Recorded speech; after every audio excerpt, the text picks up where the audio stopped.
मैं ज़्यादा समय ना लेते हुए सबसे पहले यहाँ पर जो जिनवाणी कंठपाठ प्रतियोगिता होती है कि बच्चे इसमें जिनवाणी को अपने कंठ में विराजते हैं और किस प्रकार से याद करते हैं उसका मैं एक छोटा सा नमूना आपके सामने प्रस्तुत कर रहा हूँ। मतलब आप जैसे उदाहरण स्वरूप 6 डाला है, आप ढाल बताइए, उस ढाल का श्लोक नंबर बताइए। बच्चा वो श्लोक बोलेगा। मैं सबसे पहले उपाध्याय कनिष्ठ से विवेक जैन को आवाज दे रहा हूँ, वो आए और मैं मंच से आग्रह करूंगा हमारे आदरणीय श्री कमल जी बोरा साहब से, आदरणीय श्री ज्ञान जी भाई साहब से कि वो बच्चे से मात्र ढाल बताएं और उस श्लोक का नंबर बताएं। अज गज बाज राज को काज नाबे ज्ञान आपको रूप भय फिर चल रहा धन समाज गज बाज राज को काज नाबे ज्ञान आपको रूप भय फिर चल रहा दास ज्ञान को कारण सो पर विवेक बखानो कोटि उपाय बनाए ज्ञान घन गान। और यहाँ पर पुरस्कार वितरण करें श्री पारस जी हरसौरा। 5वीं ढाल 6वां छंद। शुभ अशुभ कर्म फल जेते भोगे जिए एक ही तेते सुतरारा होए नसीरी सब स्वार्थ के हैं भीरी। और ज्यादा समय ना लेते हुए उपाध्याय कनिष्ठ से देवांशु जैन से शशांक जी चंदेरी, उपाध्याय कनिष्ठ से शशांक चंदेरी, इसके पश्चात उपाध्याय कनिष्ठ से अभिषेक जैन बिंदल। सभी जोरदार करतल ध्वनि से स्वागत करें। संकल्प समैया शास्त्री प्रथम वर्ष से, इन्होंने गुणस्थान ग्रंथ के 100 प्रश्न नंबर से सुनाए हैं। मोहित जैन शास्त्री प्रथम वर्ष से रत्नकरण श्रावकाचार और गुणस्थान है। आप सभी जोरदार करतल ध्वनि से इनका स्वागत करें। इसके पश्चात यहाँ पर जो धार्मिक साहब सुभाष जी पालीवाल और गुलाब चंद जी भाई सब थोड़ा आगे आ जाइए।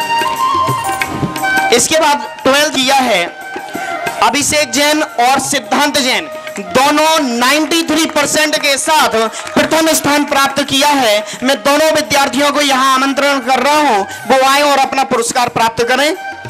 और 12th में द्वितीय स्थान पर रहे हैं 76% के साथ अंशुल जैन, वो आए और अपना पुरस्कार प्राप्त करें। शास्त्री प्रथम वर्ष से प्रथम स्थान पर हैं मोहित जैन, जिनका 83.4% है, 83% इन्होंने प्राप्त किए हैं। शास्त्री प्रथम वर्ष से द्वितीय स्थान पर रहे हैं सचिन जैन, जिनके 80% हैं।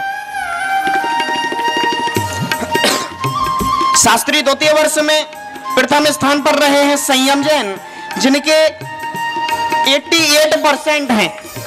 और द्वितीय स्थान प्राप्त किया है पुष्पेंद्र जैन, 80% के साथ ये दूसरे स्थान पर हैं।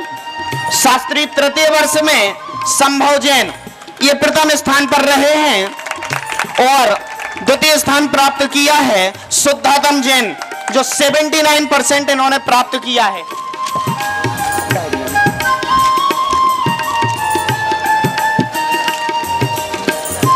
यहां पर महाविद्यालय में जो साप्ताहिक गोष्ठियां होती हैं, प्रत्येक रविवार को अलग अलग विषय पर एक एक गोष्ठी संपन्न होती है। उसमें जो प्रथम गोष्ठी थी उसमें श्रेष्ठ वक्ता के रूप में रहे हैं उपाध्याय वरिष्ठ से अभिषेक जैन, वो आए और अपना पुरस्कार प्राप्त करें। द्वितीय गोष्ठी में मोहित जैन शास्त्री प्रथम वर्ष, शीघ्र अति शीघ्र आते जाएं।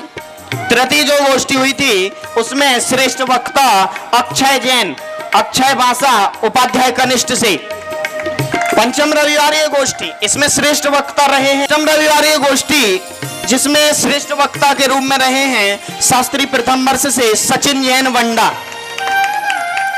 सप्तम रविवारीय गोष्ठी, इसमें श्रेष्ठ वक्ता। अष्टम रविवारीय गोष्ठी, इसमें श्रेष्ठ वक्ता शास्त्री प्रथम वर्ष से सचिन जैन वंडा।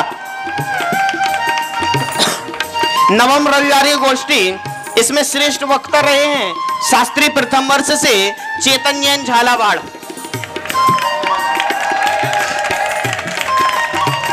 दसम रविवारी गोष्ठी, इसमें 2 श्रेष्ठ वक्ता रहे हैं उपाध्याय वरिष्ठ से सिद्धांत जैन और शास्त्री अंतिम वर्ष से सौरभ जैन सागर। ये आवे अपना पुरस्कार प्राप्त करें। एकादश रविवारी गोष्ठी, जिसमें श्रेष्ठ वक्ता 2 रहे हैं, इसमें भी उपाध्याय वरिष्ठ से सत्यम जैन सुर्खी और उपाध्याय वरिष्ठ से ही विकास जैन। हेलो। पुरस्कार वितरण के क्रम में यद्यपि आपने जो अभी ये पुरस्कार वितरण किया, बाकी खेलकूद, साहित्यिक और सांस्कृतिक इन तीनों लेवल का पुरस्कार जो है वो, इसके अलावा हमारे छात्रों ने खेलकूद में भी बैडमिंटन में और वॉलीबॉल में राज्य स्तरीय लेवल तक खेल करके वहाँ आए हैं और डिस्ट्रिक्ट लेवल पर तो प्रथम स्थान प्राप्त किया ही था, तभी तो राज्य स्तर में पहुँचे हैं वो।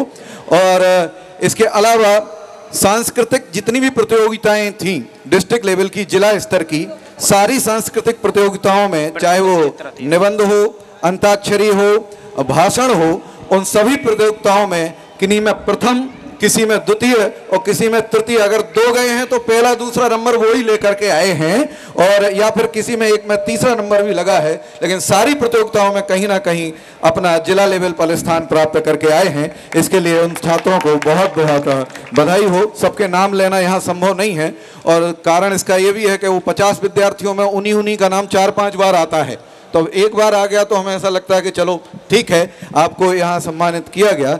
लेकिन इस छोटे से एक कार्यकाल में इन विद्यार्थियों का समर्पण और इनकी अध्ययन करने की लगन, और सबसे बड़ी चीज़, गुरु तब तक कुछ नहीं कर सकता जब तक विद्यार्थी ग्रहण करने के लिए तैयार ना हो, और इनकी ग्रास्पिंग पावर और ग्रहण करने के लिए जो तत्परता है, उसके आधार पर इन्होंने जो भी उन्नति की है उसके लिए ये सभी बहुत बहुत बधाई के पात्र हैं। उसके 50 वर्ष होने को हैं, उसके स्वर्ण जयंती वर्ष समारोह मनाया जाना है। इस संबंध में विस्तृत जानकारी के रूप में पंडित श्री पीयूष जी शास्त्री साहब को आमंत्रित करता हूं, पधारें और अपनी पूरी जानकारियां। सभी उपस्थित साधर्मी बंधुओं, पूज्य गुरुदेव श्री कांजी स्वामी के पुण्य प्रभावना योग में, पुण्य प्रभावना योग की बजाय मैं ज़्यादा सटीक वर्ड कहूँ तो उनके कर कमलों से टोडरमल स्मारक भवन की शुरुआत हुई है। क्यों टोडरमल स्मारक की 1967 मार्च 1967 में जब वेदी प्रतिष्ठा हुई थी, उस वेदी प्रतिष्ठा में स्वयं गुरुदेव श्री पधारे थे और उनके कर कमलों से ही इस भव्य भवन का उद्घाटन किया गया था। और 67 से लेकर के 1917 यह टोडरमल स्मारक का 50 साल का सुंदर इतिहास, किसी भी संस्था के लिए 50 वर्ष सफलतापूर्वक निरंतर ऊपर की ओर दौड़ते हुए पूरे करना एक अत्यंत गौरव का प्रसंग होता है। और टोडरमल स्मारक ट्रस्ट को यह मंगल अवसर प्राप्त हुआ है, इसलिए हम सब मुमुक्षु भाई बहन अत्यंत उल्लसित हैं, प्रसन्न हैं, हर्षित हैं। और इस स्वर्ण जयंती के प्रसंग में हम और भी ऐसे अनेक कार्य शुरू करना चाहते हैं जो आगे हमें शताब्दी समारोह मनाने के लिए प्रेरित करें, उसकी ओर हमें तैयारी कराएं। टोडरमल स्मारक ट्रस्ट की अगर कोई अनेक खूबियां रही हैं तो उन खूबियों में एक खूबी यह रही है कि ट्रस्ट ने जो भी काम शुरू किया है वह काम किसी भी प्रकार की बाधा, किसी भी प्रकार की तकलीफ आई हो, वह काम रुका नहीं, सतत चलता रहा।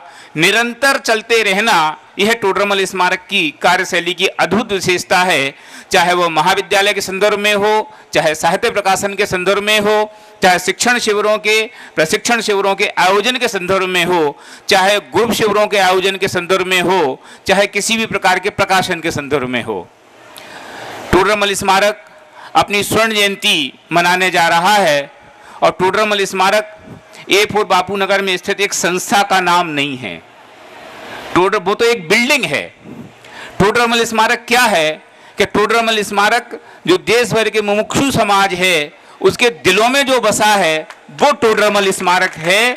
और हम सबके जीवन में उसने जो बदलाव दिए हैं, हम सबके जीवन में जो उन्नति की ओर, अध्यात्म की ओर क्रांति, रुचि जगाने का जो प्रयास किया गया है, और वो जो अहोभाव हम सबके मन में है वह टोडरमल स्मारक है। और इसलिए यह स्वर्ण जयंती केवल A4 बापू नगर में स्थित उस भव्य भवन की नहीं है, अपितु हम सबके जीवन स्रोत, हम सबके आध्यात्म प्रेरक, हम सबकी गौरवपूर्ण संस्था उस टोडरमल स्मारक की है। इसलिए हम चाहते हैं कि इस स्वर्ण जयंती के अवसर पर पूरा देश स्वर्ण जयंती के रंग में रंगा हुआ हो। हम स्वर्ण जयंती के अवसर पर अनेक प्रकार की योजनाएं, अनेक प्रकार के कार्यक्रमों को संचालन करेंगे। इसमें से अभी तो बहुत सारी बातें चल रही हैं और उसमें से कुछ बातें जो अभी निर्णय की गई हैं उनकी जानकारी मैं आपको देना चाहता हूं। आप क्रम से ताली बजाने के लिए तैयार रहें।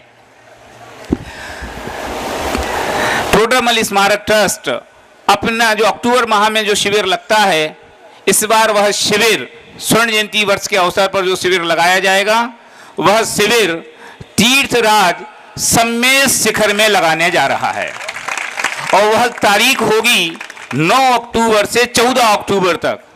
और उस शिविर में ऐसी अनेक अद्भुत घटनाएं होंगी, ऐसे अनेक अद्भुत कार्यक्रम होंगे, ऐसे अनेक अद्भुत घोषणाएं होंगी जो इस मिशन को आगे 50 साल तक चलने के लिए भरपूर ऑक्सीजन का काम करेंगी। मैं चाहता हूं कि एक एक मुमुक्षु, एक एक भाई बहन इस अवसर का प्रत्यक्ष दृष्टा बनने के लिए शिखर जी अवश्य पहुंचे। टोडरमल स्मारक ट्रस्ट का उनको हार्दिक आमंत्रण है। हम सब ये चाहते हैं कि आप सब उन तिथियों में कोई कार्यक्रम अपने घर में ना रखें, शादी ब्याह का कोई कार्यक्रम नहीं रखें, अपने आपस में और कोई दूसरे कार्यक्रम नहीं रखें। यह तिथियां सम्मेद शिखर के शिविर के लिए आयोजित करें। और वह शिविर कोई सामान्य स्तर पर होने वाला एक शिक्षण शिविर नहीं होगा, वह शिविर अपनी अनेक विशेषताओं को लेकर के अद्भुत होगा। वट वृक्ष की हमें जानकारी मिली, धन्यवाद भाई साहब पीयूष जी। अब अविलंब रूप से पंडित श्री राजकुमार जी साहब से निवेदन है कि वो पधारें, शाश्वत धाम की अति संक्षिप्त में जानकारी दें। संस्कार तीर्थ शाश्वत धाम और जैन दर्शन कन्या महाविद्यालय की जानकारी दूं, वहाँ का एक निमंत्रण देने के लिए हम आए हैं। मैं आगे बोलूं उससे पहले मैं अकेला यहाँ नहीं आया हूँ आपको निमंत्रण देने के लिए। हमारे ट्रस्टी आदरणीय श्री प्रेमचंद जी बजाज वह पधारे निमंत्रण देने के लिए। दूसरे ट्रस्टी भी हमारे साथ आए हुए हैं, डॉक्टर जिनेंद्र जी शास्त्री, वह भी निमंत्रण देने के लिए पधारें। और हमारे भाई श्री रतनचंद जी शास्त्री और पीयूष जी जो कि मैनेजर तो जयपुर के हैं, स्मारक के हैं, लेकिन हमारे भाई वह भी साथ में रहें। और जैन बालिका संस्कार संस्थान की निदेशिका डॉक्टर ममता जैन वह भी मंच पर आएँ। के लिए दिल्ली में दी जाती है उस तरह की शिक्षा देने का केंद्र खुला हुआ है और इसकी जानकारी हम पहले दे चुके हैं यहाँ आकर के। लेकिन पूरे देश का, विश्व का भी कहें तो एकमात्र स्थल बनना है उदयपुर, जहाँ पर जैन दर्शन कन्या महाविद्यालय प्रारंभ हुआ है डॉक्टर हुकुमचंद जी भारेल साहब की प्रेरणा और उनकी उपस्थिति में।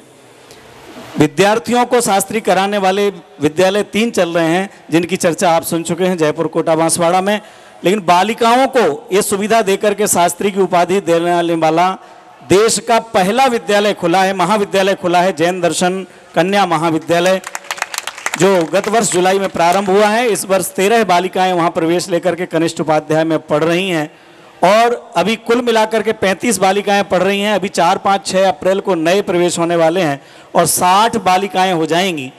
वहां पर शाश्वत धाम में अपने मुमुक्षु समाज का स्मारक के बाद दूसरा सबसे बड़ा छात्रावास बन रहा है। 120 बालिकाओं के लिए छात्रावास बनकर के तैयार हो रहा है, जहां पर अतिथियों के लिए अलग भोजनालय है, बालिकाओं के लिए अलग भोजनालय है, शोध का भोजनालय अलग है। इस तरह से व्यवस्थाएं की हैं। 120 बालकों के लिए 26 कमरे बन रहे हैं। साथ ही अतिथियों के रहने के लिए 20 कक्ष और 2 हॉल भी बनकर के लगभग तैयार हैं। इंदौर से पधारे हुए भाई साहब श्री गौरव जी शास्त्री साहब से निवेदन है कि पधारें। आपने पूरे देश विदेश में तहलका मचा रखा है मल्टीमीडिया के माध्यम से। समय बहुत हो गया है इसलिए मुझे बहुत कम बोलने का अवसर है, लेकिन संभवतः मैं अपनी बात पूरी कर लूँगा। बहुत प्रसन्नता का विषय है कि महाविद्यालय का दीक्षांत समारोह हो रहा है और किसी भी कार्य की अच्छे से संपन्नता सबके संयोग के बिना नहीं होती है। यदि सबका सहयोग नहीं होगा तो वो कार्य होने वाला नहीं है। जैसे आपने सुना होगा, देश के प्रधानमंत्री आदरणीय नरेंद्र मोदी ने देशभक्ति करने का एक नारा दिया था और वो उसमें बताया कि सब अपने अपने हिसाब से देशभक्ति कर सकते हैं, जो जहाँ है वहाँ ईमानदारी से काम करे। वो सब देशभगत हैं, प्यून भी देशभगत है और मंत्री भी देशभगत है। ऐसे ही यहाँ भी सब अपने अपने तरीके से तत्व प्रचार करें, बोलने वाले बोल करके, सुनने वाले सुन करके, तो सब वो जिनवाणी की सेवा है, सब तत्व प्रचार है। इसलिए जो यहाँ से विद्यार्थी तैयार हुए हैं वे तत्व प्रचार करें, वह उनका पार्ट है। और उनके साथ में जिसका जो सहयोग हो, धन के सहयोग वाले धन से, अनुमोदना के सहयोग वाले अनुमोदना से, जिसका जो सहयोग हो वो करें, वो सब तत्व प्रचार में शामिल हो जाता है। इसलिए इस बात की बहुत बहुत अनुमोदना कि स्मारक के समान कहूँ, स्मारक ही कहूँ, अन्य और विद्यालय तैयार हो गए और यहाँ भी शास्त्री विद्वान तैयार हुए हैं। मैं नाम पढ़ रहा था, काफ़ी सबके गंभीर नाम हैं जो नाम लिखे हैं, अध्यात्म से मैच करते हैं। ये भी सहज सहयोग और प्रसन्नता की बात है। मैं तो आप सबको इतना बताना चाहता हूँ कि यदि हमें वास्तव में स्वयं सुखी होना है और सबको सुख का मार्ग बताना है तो मार्ग यही है, इसके सिवा और अन्य कोई मार्ग नहीं है। मैंने और मेरे भाई हैं सौरभ शास्त्री, दोनों ने 15 साल पहले स्मारक से शास्त्री पास किया था सन 2001 में। हमारा जब ऐसे ही विदाई समारोह था जैसा आपका है, तो हम अपने गुरु आदरणीय डॉक्टर हुकमचंद जी भारेल उनके पास गए और ऐसी हमारी सामर्थ्य तो नहीं थी कि हम उन्हें कुछ दें, फिर भी हमने उनसे कहा कि दादा हम कुछ भेंट करना चाहते हैं। तो बहुत गंभीरता और लाड़ के स्वर में कहा कि ले लूँगा, जाओ ले लूँगा। तो हमारी इतनी हिम्मत नहीं थी कि हम कुछ और बोल सकें। जब विदाई समारोह संपन्न हुआ और जब उन्होंने बोला तो बहुत